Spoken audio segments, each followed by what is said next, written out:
Bonjour, ici Francine pour les carnets de Francine.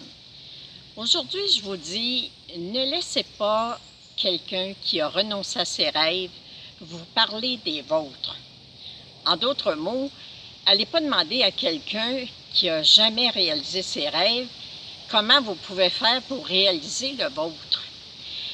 Et les femmes de ma génération ont eu du chemin à faire pour se libérer, pour apprendre qu'ils avaient le droit de faire des études. Puis encore, souvent, moi, ce que je trouvais bizarre, c'est que ma mère, qui a tellement souvent travaillé, trouvait ça normal. Elle, dans sa tête, une fois qu'on avait fait notre cours de secrétaire, ben c'était comme normal, puis ça prenait pas plus parce qu'en réalité, on était pour avoir un conjoint qui s'occuperait de nous. Alors, imaginez-vous, dans leur temps, puis, fait que souvent, ma mère a été une femme avant-gardiste, elle était une femme qui a été critiquée. Il y a des gens qui trouvaient qu'elle rêvait trop. Elle rêvait trop en couleur. Et pour moi, c'était la plus grande bénédiction d'avoir cette mère-là, parce qu'elle m'a appris à avoir la foi, elle m'a appris à rêver, elle m'a appris à ne pas mettre de limites dans ce qu'on désirait. Ma mère a été un modèle pour la réalisation des rêves.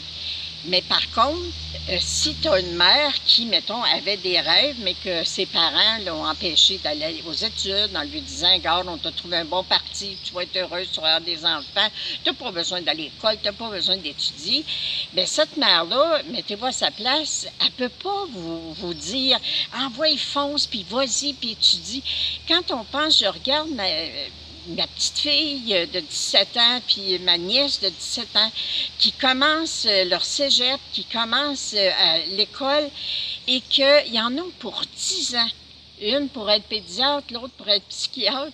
Imaginez-vous, dans le temps, de penser qu'une femme pourrait passer 10 ans sur les bancs de l'école pour faire un métier, ça aurait été impensable quand la fonction première, le but premier d'une femme, c'était marie-toi puis aie des enfants. Alors, je regarde la nouvelle génération qui pousse et je me dis, oui, il y a des fois qu'on a renoncé à certains rêves parce qu'on nous disait, tu es une femme.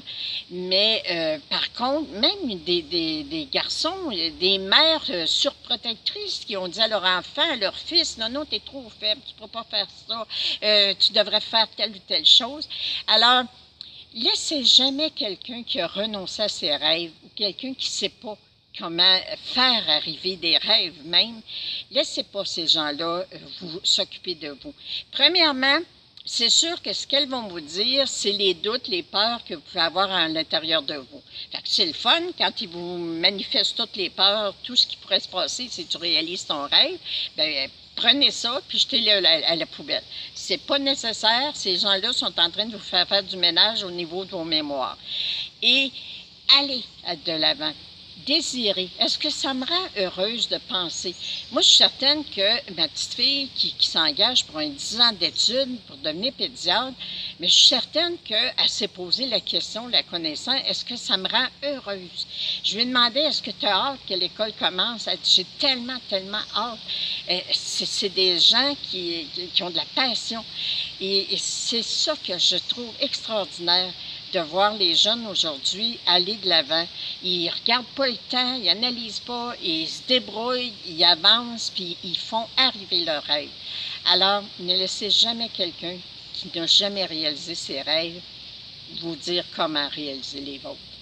Allez voir ceux qui ont réalisé leurs rêves, vous allez avoir des meilleurs conseils. Merci.